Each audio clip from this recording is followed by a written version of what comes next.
Good morning. My name is Louis Diggs. I'm the president of the Diggs Johnson Museum. And today, which is July 27, 2019, is our day of our monthly presentation of some segment of African American life in Baltimore County. We do this with members of the board of directors every month for the last 2 years. And unfortunately, today, we had a little problem on attendance. We only had about 7 or 8 people scheduled to come, and we're halfway over now, no one showed up. But we've decided that we're going to at least videotape the program that is scheduled for today. Now with us, we have our Vice President, Blair Diggs. We have our Secretary, Mrs. Pearl Kilby, and Board Member Vince Johnson. So I'm going to go just briefly through the program that we had planned for today. And that is the history of several African American churches that are in some of the books that I have published. One is from the Morning Star Baptist Church. And that church, I wrote about it in my book. It all started on Winters Lane. The second one, I'm going to show these first, is a church in Bond Avenue, which is in Ricestown, definitely a slave area church where a true hero came from, Augustus Wally, from the Buffalo Soldiers, who won the Congressional Medal of Honor. But the church is St. Luke's United Methodist Church. We're going to talk about that. And its sister church, which is Piney Grove United Methodist Church, which is about 7 or 8 miles north of Ricestown. We're going to talk a little about that. And the third one is St. Stephen's AME Church down in Middle River. I forget what book that one that I had information on. But in any case, let me move on. Morning Star Baptist Church. Hopefully you can see the screen behind me. Morning Star Baptist Church had a really, really weird start in the Catonsville area. It was around 1896, in that time frame, when they had purchased a little building at 47 and a half Winters Lane. And the building had to be renovated to become a church. And they had paid a contractor to come in and do all of the restoration, and which they did. However, they owed the company $50 when they had opened the church, and they could not come up with this $50. So when they came to church that Sunday, the contractor had gone in and just destroyed everything that he had done. But that did not stop the people of Morning Star Baptist Church. They regrouped themselves and built the church, rebuilt it there again. I should imagine maybe they paid the $50 off. But they have been a significant structure within Catonsville. That particular church didn't last long because it couldn't handle the many people that they picked up. Then they built the church up on, I believe it's Roberts Avenue, a little larger church. And even that, they outgrew that. And then they built a huge church right on the corner of Winters Lane and Main Avenue that they had actually set on a historical part, That's where the casino used to be back in 1910 when Baltimore County, uh, uh, when a gentleman from Winners Lane, I can't think of his name now, he started a savings program where the men and women put their nickels and dimes and dollars into this association. The name will come to me in a minute. But as they put their money in, they began to invest it. And around 1910, they made their first purchase of a building that's called, I forgot I had all this. There it is. It's not shown up here, but it wasn't a building, it was like a playground called Greenwood Electric Park. It had a religious theme, and it was primarily designed for parents and children, for religious activities that went on for a while. But the men of Catonsville, at least those that I interviewed for my book, said it just wasn't for them. And as a result, they began to build clubs on Winters Lane, in the Winters Lane area, starting with that building that the Morning Star Baptist Church was on. That casino built 3 or 4 of them. And from that point on, African Americans on Winters Lane, which the majority of the buildings were all rented buildings, they began to purchase their buildings. And as a result, commercially, they have really extended themselves into a really fine organization. It is the first black community, I believe, that is on the National Register of Historic Places. Now, we have other structures. We have Mel Gilbo Church that's on the list. We have, I can't think of the name of it, it's an abandoned church with a cemetery. But this is the first actual community. Actually, I was living there then, and I was trying to convince the people to make the community historic so that changes would be difficult to be made.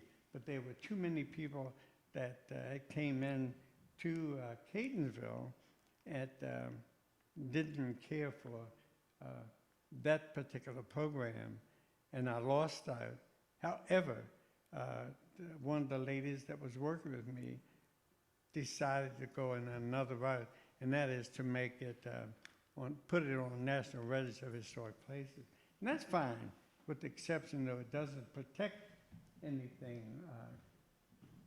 There's no protection at all. And we have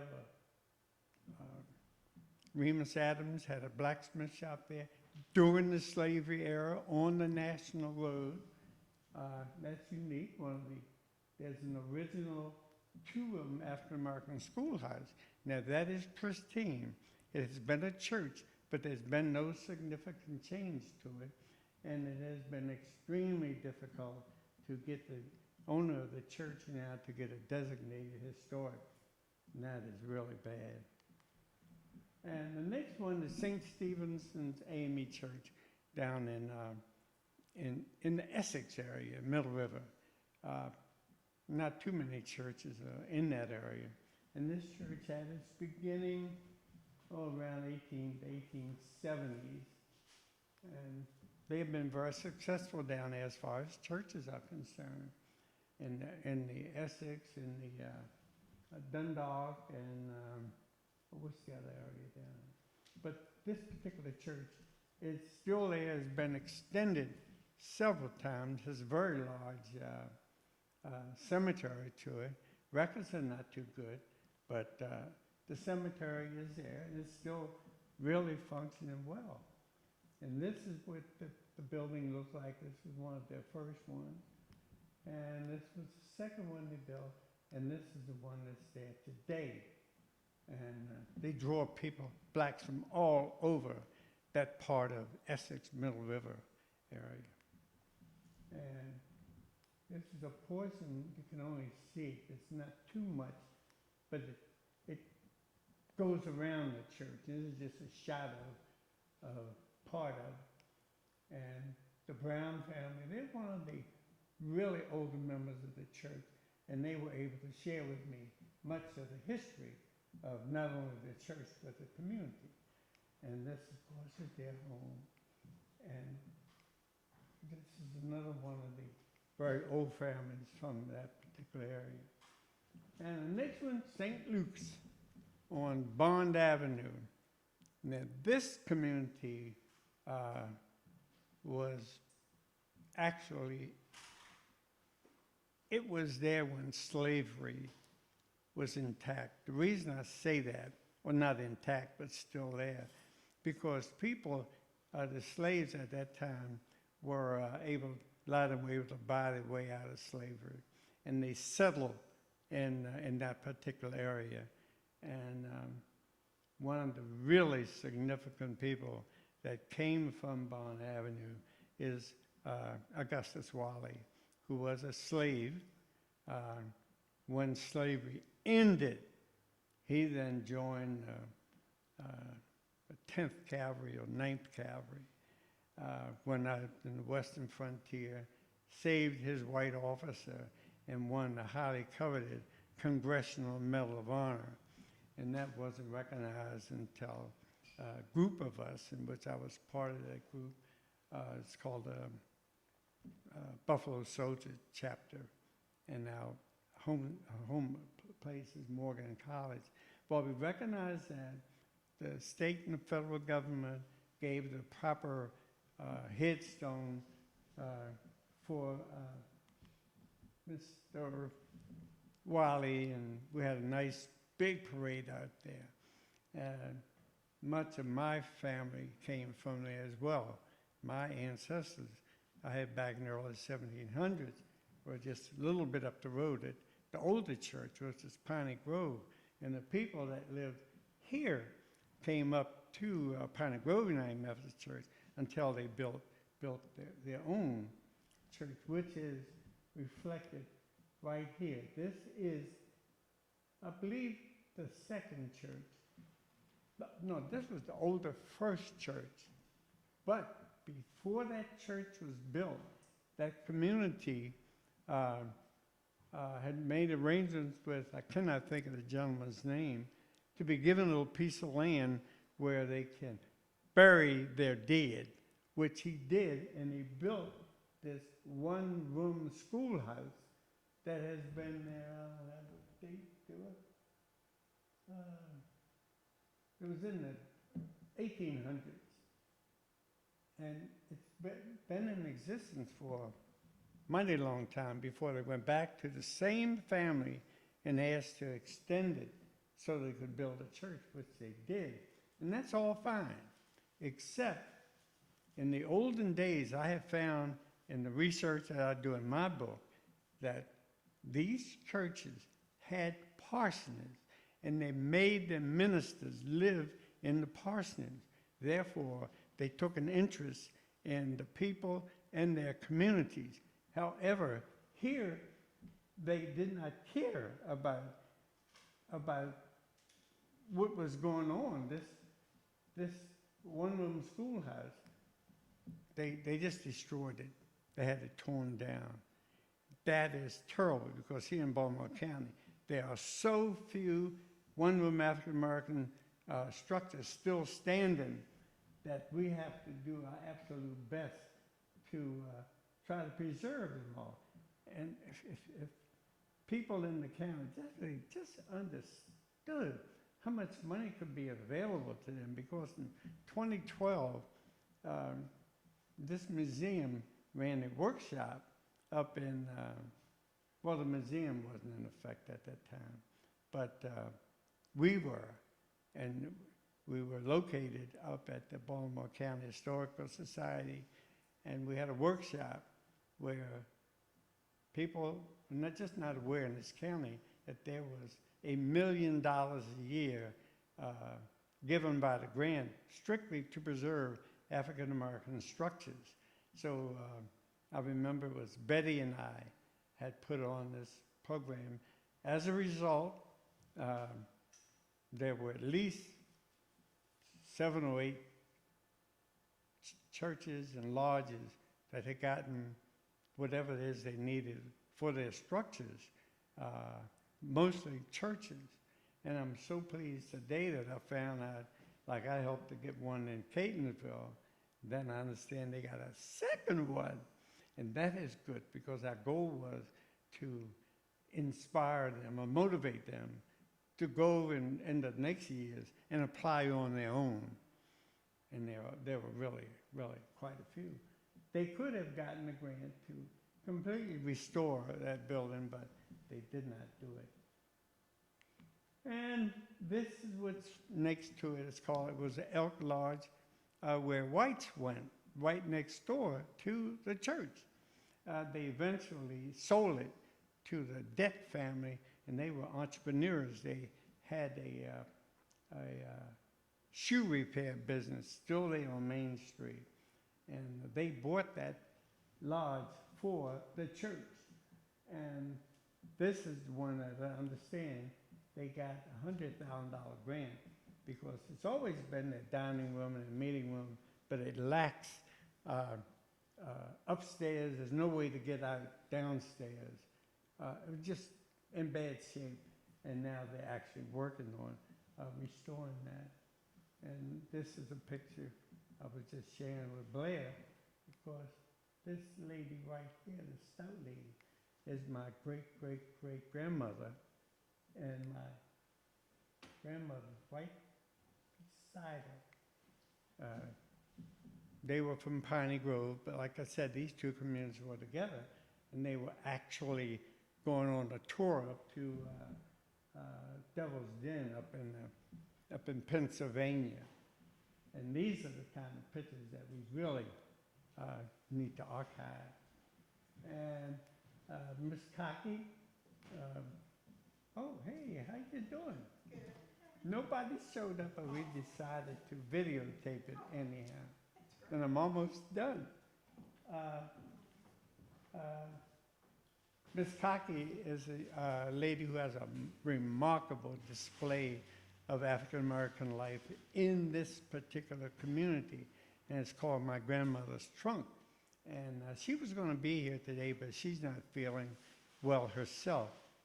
So, but in any case, she didn't make it, but her, I guess it was a great-grandfather, had built several structures in that community.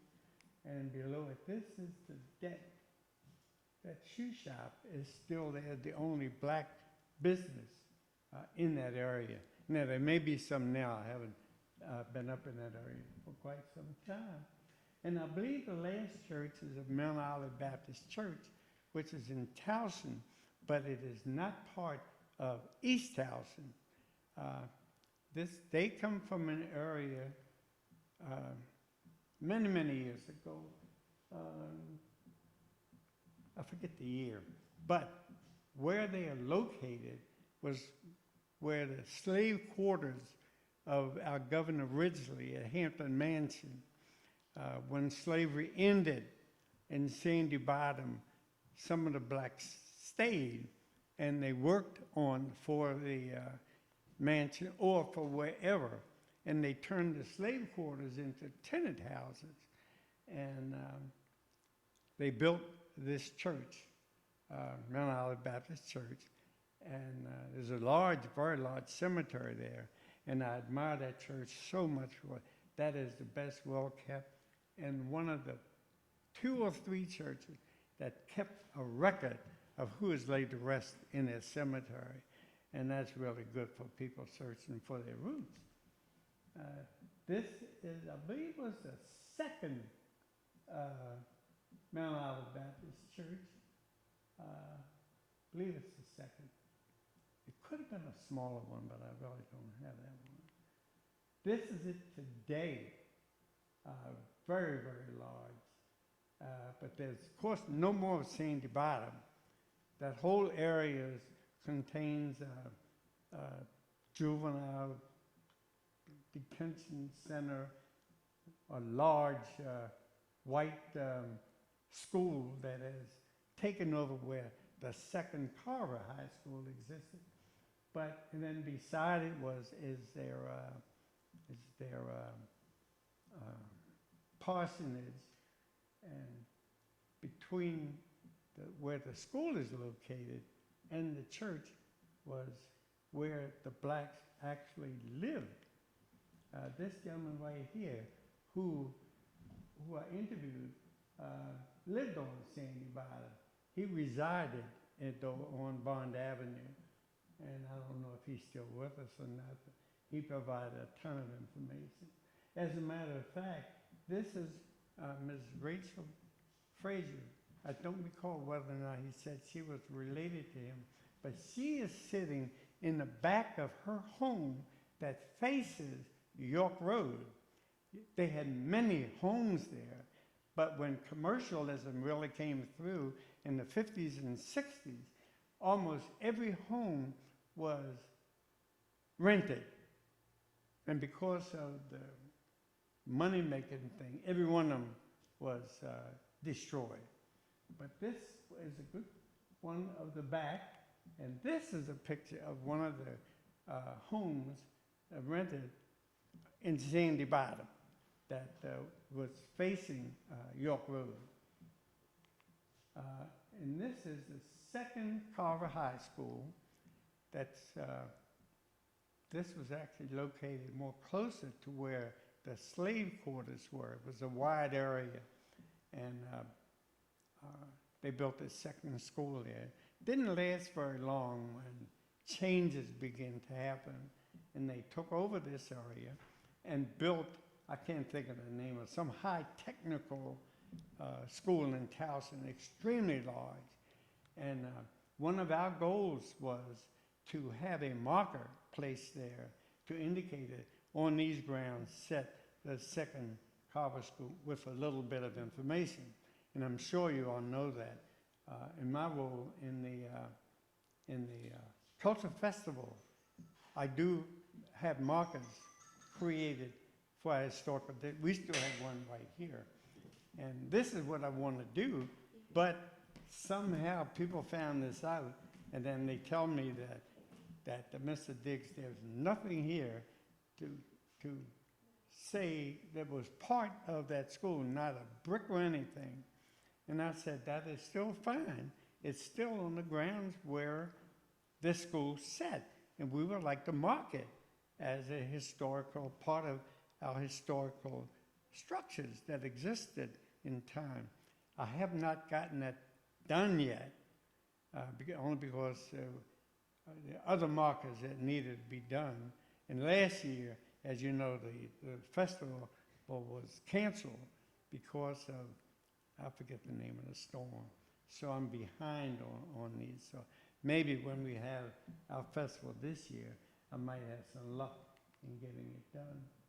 And that is the program that we have scheduled for today. And I would like to add the fact that one of our board members stopped in, Miss Rachel, Miss Ray. I've been calling you Ray so much, I can't pick your last name. Welch.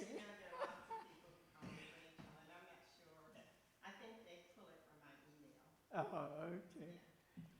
Okay, but that was a program that we had. And like I said, the reason that we decided to at least videotape it so that our records will reflect that we are continually making information from African American life here in Baltimore County accessible to the wider community. So we at least will have a record of it. Okay, thank you all very much. That's it, Blair.